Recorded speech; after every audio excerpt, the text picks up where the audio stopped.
Hi, this is Nick Jenkins with the Jenkins Group, powered by eXp Realty, and today I want to give you guys an update on where the market's heading.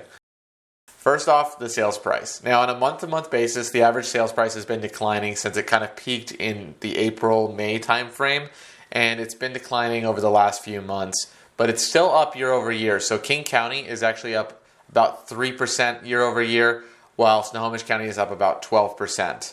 King County currently sitting at about just a little over $1 million average sales price, and Snohomish County sitting just over $750,000 for your average sales price. Both of them are still doing very well. The key factors that I want to look at are the number of homes that are for sale currently in the market and what the interest rates have been doing over the last couple months. So first off, in both King and Snohomish County, we've seen a decrease in the growth rate of inventory. So this last month, we've seen finally for the first time in a few months, a decline in the amount of new listings coming on the market. So we're seeing inventory start to level off a little bit, which means that maybe for sellers, it's a very good sign that there's not going to be quite as much competition.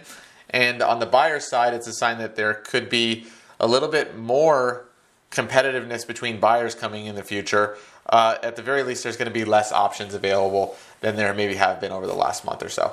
Now let's focus on the interest rate, because this is a huge driving factor of where the demand is in the market right now. As the interest rates have risen, we've seen quite a bit of a reduction in demand.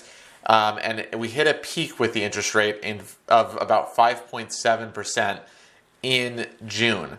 But we've recently seen it kind of stabilize at a lower number, right in the 5.2 range on average for the 30-year loan national average.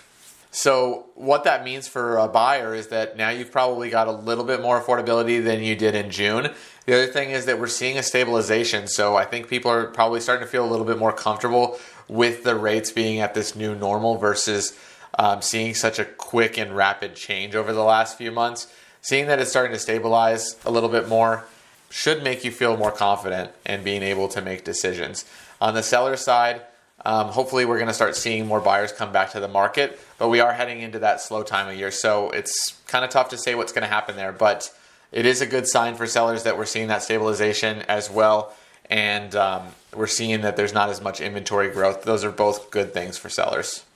Overall, it looks like the market's changing in a pretty healthy way recently. It's nice to see that things aren't changing so rapidly anymore, and that we're getting a little bit of time to adjust to things rather than having another change every single week with interest rates moving and things like that.